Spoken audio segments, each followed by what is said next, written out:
Nagmistulang tourist spot na ang taniman ng saging ni Rimando Maneja sa barangay Sulquiano, Dingra, Ilocos Norte.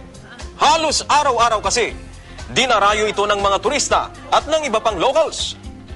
Ang puno niya kasi ng saging, mayroong mahigit 1,000 bunga.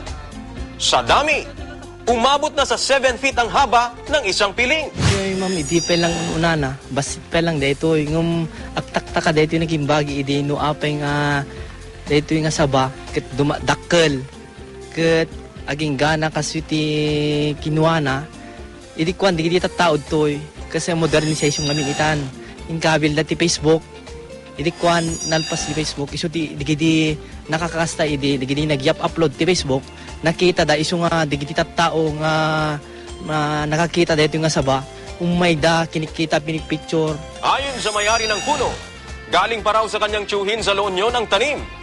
At hindi raw niya inakalang aabot ng ganito karami ang bunga. Hindi na pala jay La Union, na istorya kanya yung uncle ko nga damula na nga kasto yung sabang nga ipatos mo mga la jay Ilocos, na ipatos may dato nga sabang kung nga na. Day wunda mo dito, kung nga natin mami so nga nangala mo. So imulat, kinataripatok, kasi na po Diyos, naure ko pinagbunga na. Mas dawag ta kasto yung matibunga na nga nakatado. Yung makbakan nga ta pala dito, nagbabasitan niya. Ti ko na mo, jungle ko mayat nga makang ko na mo.